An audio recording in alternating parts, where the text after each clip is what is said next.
Quem duvida não constrói. Essa frase simples carrega um peso enorme, e se você parar por um momento para deixá-la entrar de verdade, ela pode mudar completamente a forma como você enxerga a sua vida daqui para frente. Pense em Cristóvão Colombo, um homem que desafiou o consenso do mundo inteiro, que enfrentou o riso, o ceticismo, o medo alheio.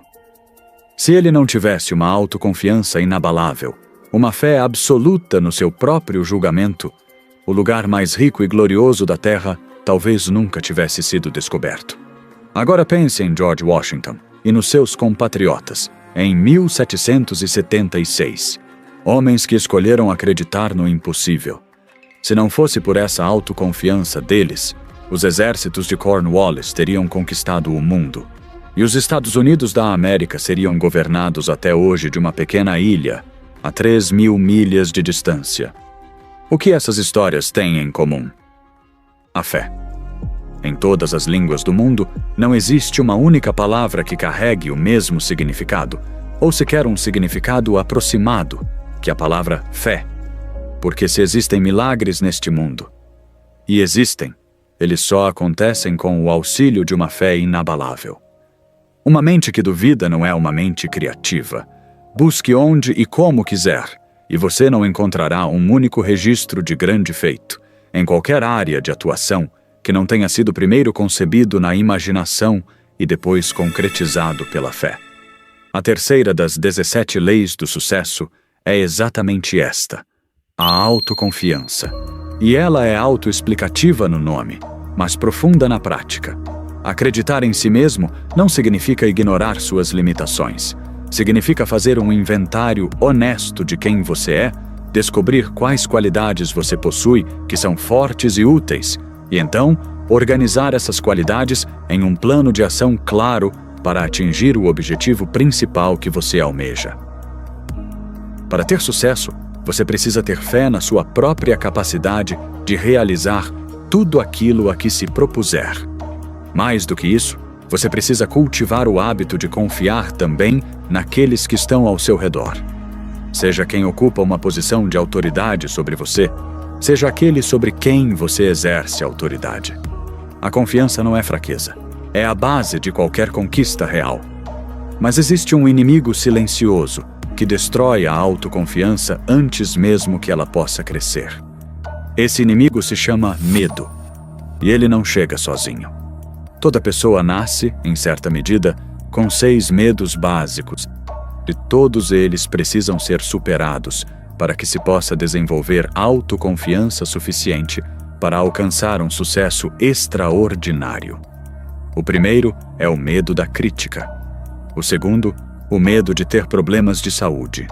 O terceiro, o medo da pobreza. O quarto, o medo da velhice. O quinto, o medo de perder o amor de alguém. E o sexto, o medo da morte. Esses medos não apareceram do nada. Em geral, foram adquiridos ainda na primeira infância. Pelo ambiente ao redor, pelo ensino, pelas histórias de fantasmas, e entre todos eles, o medo da crítica está no topo da lista, porque é talvez o mais comum e um dos mais destrutivos. Pense nisso. Disse que o medo de falar em público é o mais comum de todos os medos humanos. E o que está no coração desse medo? O medo da crítica. Não importa quão urgente seja a mensagem, não importa o quanto um emprego ou uma oportunidade dependam daquele momento. As mesmas mãos suadas e a fala hesitante afligem tanto o presidente de uma empresa quanto uma criança em idade escolar. Esse medo é profundamente egocêntrico, nascido de pura vaidade, da obsessão com o que os outros vão pensar. E esse medo gera consequências práticas, silenciosas e caríssimas. Ele faz com que as pessoas comprem roupas que estão fora de moda há uma estação inteira, com medo de ser julgadas. Ele alimenta a indústria automobilística, que lança novos modelos todo ano para satisfazer aqueles que dependem de demonstrações externas de status. Ele mantém pessoas tímidas, paralisadas, sem a personalidade ou a coragem de simplesmente serem quem são. O ciúme, esse medo de perder o amor de alguém, carrega raízes ainda mais antigas. Ele é uma herança dos tempos da selvageria humana, quando era hábito roubar o parceiro de outro pela força. Hoje, a dinâmica mudou de forma, mas não de essência.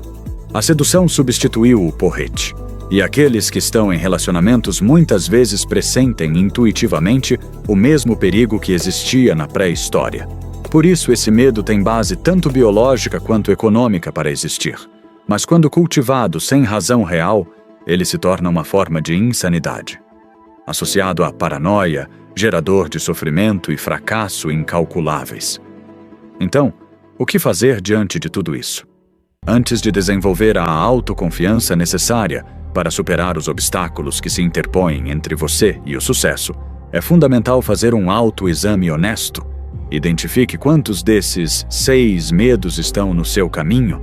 Alguns dias de estudo, reflexão e ponderação já são suficientes para revelar o inimigo específico que está bloqueando a sua confiança.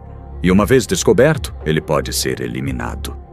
Por um processo que começa com o conhecimento e avança com a ação.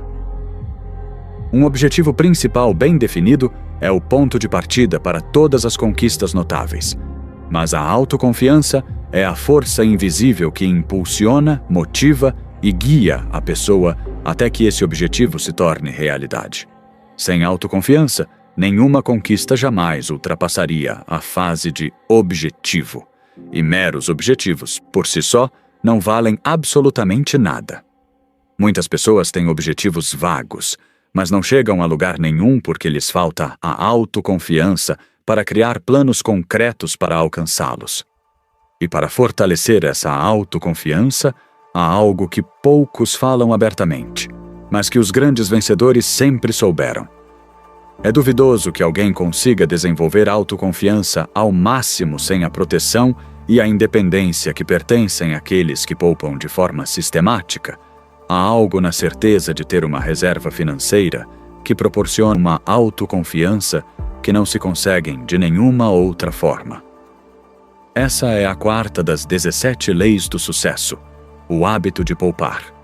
Quando a filosofia da lei do sucesso foi criada originalmente, essa lei não estava incluída entre as 17. O resultado? Milhares de pessoas que experimentaram essa filosofia chegavam quase ao sucesso, apenas para ver suas esperanças se estilhaçarem. Durante anos, o criador da filosofia buscou entender por que ela não atingia plenamente o seu propósito. Após muita experimentação e pesquisa, a resposta finalmente apareceu. Faltava uma lei. A lei do hábito de poupar. Quando ela foi adicionada, os estudantes dessa filosofia começaram a prosperar sem exceção. O valor da sua renda tem pouca importância se você não poupar sistematicamente uma parte dela. Uma renda de 10 milhões de dólares por ano não é melhor do que 10 mil dólares, a menos que uma parte seja guardada. Na verdade, uma renda enorme pode ser muito mais prejudicial para quem a recebe do que uma renda modesta. Se todo o valor for gasto e dissipado, porque a maneira como é gasto pode prejudicar e destruir as chances de sucesso de todas as outras formas. Quem não tem dinheiro está à mercê de qualquer pessoa que deseje explorá-lo. Sem reservas, não há poder de negociação. Se você oferece um serviço e não tem dinheiro guardado, não há alternativa a não ser aceitar o que o comprador oferece. Se uma oportunidade de lucro surgir, ela será inútil para quem não tem dinheiro nem crédito. E o crédito, vale lembrar, geralmente se baseia no dinheiro que você já possui. Há uma frase do finado James J. Hill, homem que viveu e respirou o sucesso, que ficou gravada na história. Ele disse que existe uma única regra pela qual qualquer pessoa pode determinar se terá sucesso na vida ou não, e que essa regra se apresenta na forma de um hábito necessário, o de poupar dinheiro sistematicamente.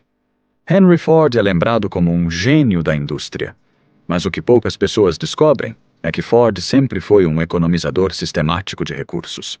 A quantia recebida anualmente só com a coleta de lixo e resíduos das suas fábricas chegava a quase 600 mil dólares. Não era glamour, era disciplina. Era o hábito de não desperdiçar, de guardar, de acumular com intenção.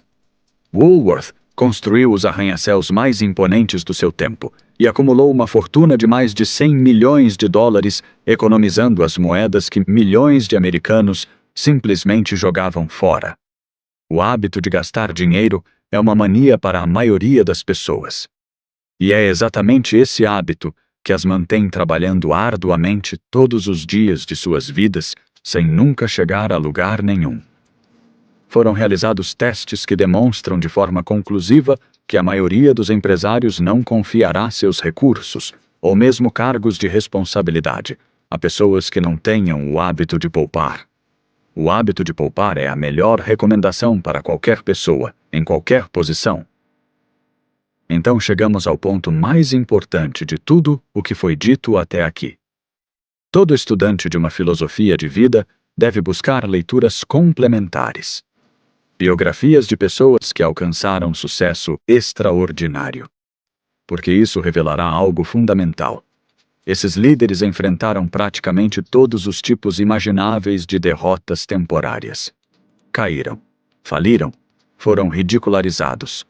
Mas apesar de tudo, desenvolveram autoconfiança suficiente para superar todos os obstáculos que surgiram no caminho.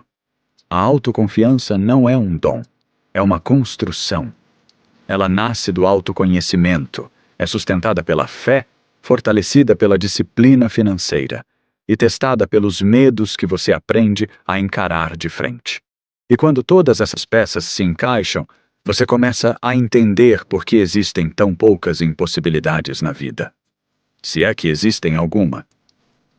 A pergunta que fica, a pergunta que realmente importa, não é se você tem talento suficiente. Não é se o mercado está favorável.